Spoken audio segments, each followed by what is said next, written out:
السلام علیکم ناظرین، امید کرتا ہوں آپ تمام لوگ خیر و عافیت سے ہوں گے۔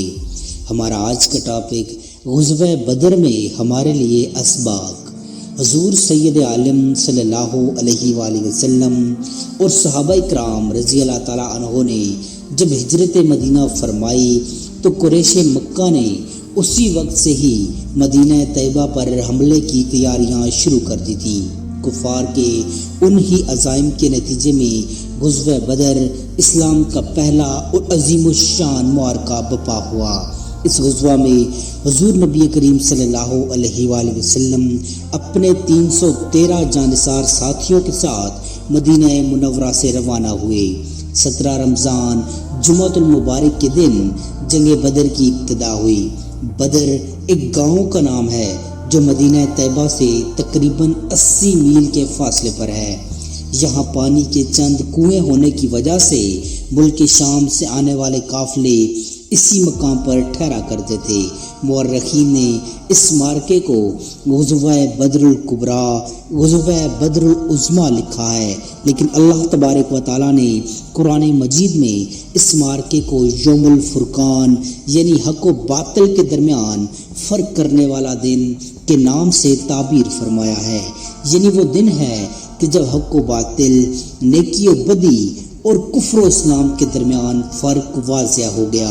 قرآن مجید میں ارشاد باری تعالیٰ ہے، اگر تم اللہ پر ایمان رکھتے ہو اور اس چیز پر جو ہم نے اپنے محبوب بندے پر نازل فرمائی، جس دن 2 لشکر مقابل آمنے سامنے ہوئے اور اللہ ہر چیز پر قادر ہے۔ غزوہ بدر کی اہمیت تاریخ اسلام میں مسلمہ ہے۔ اس جنگ نے چند غریب الوطن سرفروشان اسلام کو وہ عزم و حوصلہ عطا کیا کہ جس نے مستقبل کی بڑی سے بڑی قوت و طاقت کے خلاف بھی نبر آزما ہونے کی اور ان میں جرأت و ہمت پیدا کر دی۔ حقیقت یہ ہے کہ غزوہ بدر ہی اسلام کا عروج شروع ہوا۔ اس جنگ کی عظیم فتح نے یہ واضح کر دیا تھا کہ مسلمان ایک زندہ قوم اور عظیم قوت ہیں۔ مٹھی بھر مسلمانوں نے اپنے سے 3 گنا زیادہ مسلح دشمنوں کو صرف چند گھنٹوں میں راہ فرار اختیار کرنے پر مجبور کر دیا۔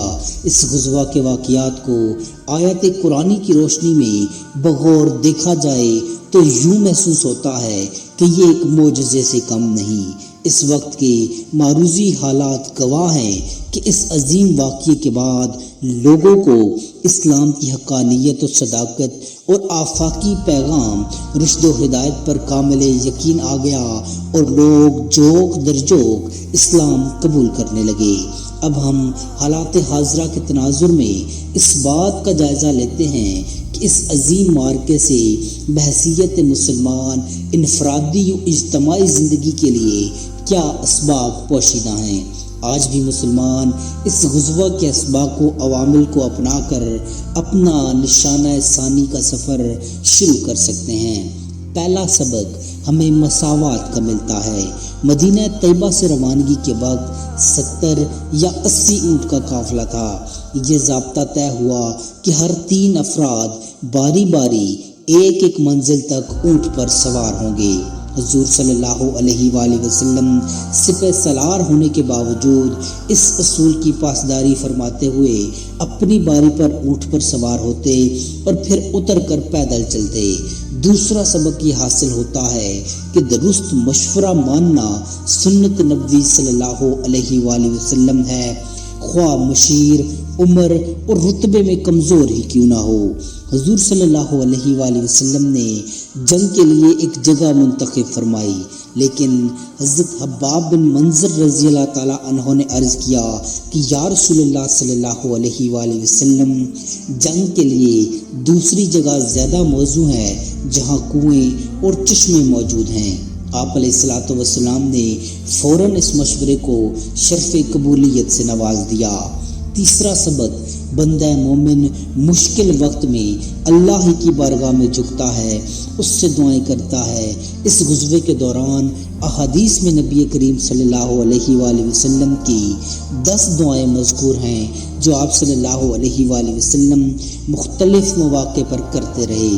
جنہیں اللہ کریم نے شرف قبولیت عطا کیا اور فتح و کامرانی سے نوازا۔ چوتھا سبق، اس میں ایک سبق اللہ تعالیٰ پر توکل اور بھروسہ ہے۔ مسلمانوں کے پاس 2 گھوڑے، 6 زرے، 80 اونٹ اور 8 تلواریں تھیں، جبکہ مد مقابل لشکر تعداد میں 3 گنا زیادہ اور اسلحے سے لیس تھا۔ اس کے باوجود حضور صلی اللہ علیہ وآلہ وسلم کی قیادت میں اہل ایمان اللہ کے بھروسے پر اللہ کے دین کی سربلندی کی خاطر میدان عمل میں اتر پڑے۔ 5واں سبق یہ ہے کہ لکھنا پڑھنا اور تعلیم حاصل کرنا اتنا اہم اور ضروری امر ہے کہ اگر کفار سے بھی اس سلسلے میں مدد لینی پڑے تو اس میں بھی کوئی حرج نہیں۔ جو قیدی فدیہ دینے سے عاجز تھے انہیں یہ کہا گیا کہ تم مسلمانوں کے 10 بچوں کو لکھنا پڑھنا سکھا دو تو تمہیں آزاد کر دیا جائے گا۔ 6واں سبق قیدیوں کے ساتھ حسن سلوک کا ہے۔ صحابہ اکرام خود روکھا سوکھا کھاتے اور قیدیوں کو اچھے سے اچھا کھانا پیش کرتے۔ رات کو جب رسول اللہ صلی اللہ علیہ وآلہ وسلم تک قیدیوں کی آہو بکا پہنچی تو آپ نے ان کے لیے آسانی پیدا کرنے کا حکم فرما دیا۔ 7واں سبق فتح و کامرانی کی خبر سن کر آپے سے باہر ہونے کے بجائے اللہ کی حمد و ثنا کی جائے، اسی کی بارگاہ میں سجدہ شکر بجا لایا جائے۔ ان اسباب کو سامنے رکھتے ہوئے ہم اپنے حال اور مستقبل کو سنوار سکتے ہیں۔ انہی خطوط پر چل کر ہماری اصلاحی تحریکیں کامیابی سے ہمکنار ہو سکتی ہیں۔ اسلام کا آفاقی پیغام غیر مسلموں تک پہنچ سکتا ہے۔ شرط یہ ہے کہ ہم صدقے دل سے رسول اللہ صلی اللہ علیہ وآلہ وسلم کے اس اسوہ مبارک کو اپنی زندگی کا حصہ بنا لیں۔ امید کرتا ہوں آپ کو ہماری آج کی ویڈیو پسند آئی ہوگی۔ مزید ایسی انفارمیٹیو ویڈیوز دیکھنے کے لیے چینل کو سبسکرائب کر لیجیے۔ جزاک اللہ خیرہ۔